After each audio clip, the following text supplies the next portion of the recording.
Old ల్యాప్టాప్లో HDD replace చేసి SSD పెడితే సిస్టమ్ ఫాస్ట్గా వర్క్ అవుతుంది. అరే మా పీసీ అండ్ ల్యాప్టాప్లో హెచ్డిడి ఎస్ఎస్డి అని 2 స్టోరేజ్ టైప్స్ ఉంటాయి కదా, ఈ రెండిటికి రియల్ డిఫరెన్స్ ఏంటి?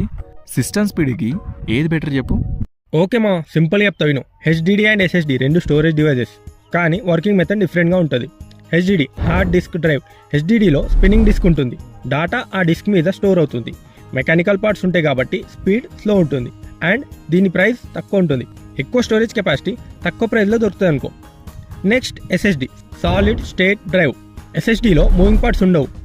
మెమరీ చిప్స్లో డాటా స్టోర్ అవుతుంది. స్పీడ్ చాలా ఫాస్ట్గా ఉంటుంది. ఎస్ఎస్డి ఉంటే సిస్టమ్ ఫాస్ట్గా ఓపెన్ అవుతుంది అండ్ యాప్స్ ఫాస్ట్గా ఓపెన్ అవుతాయి, కానీ ప్రైస్ హెచ్డిడి కన్నా ఎక్కువ ఉంటుంది.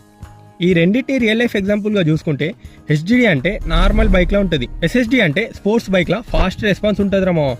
సింపుల్ డిఫరెన్సెస్: హెచ్డిడి స్లో కానీ చీప్ స్టోరేజ్ ఆప్షన్ అని చెప్పొచ్చు. ఎస్ఎస్డి ఫాస్ట్ కానీ కొంచెం కాస్ట్లీ స్టోరేజ్ ఆప్షన్ అని చెప్పొచ్చు. ఫైనల్ కంక్లూజన్కి వస్తే గేమింగ్, ఎడిటింగ్, కోడింగ్కి ఎస్ఎస్డి బెటర్ పర్ఫార్మెన్స్ ఇస్తుంది. ఓల్డ్ ల్యాప్టాప్లో హెచ్డిడి రిప్లేస్ చేసి ఎస్ఎస్డి పెడితే సిస్టమ్ ఫాస్ట్గా వర్క్ అవుతుంది. సింపుల్గా గుర్తుపెట్టుకోమా, స్పీడ్ కావాలి అంటే ఎస్ఎస్డి బెస్ట్ చాయిస్.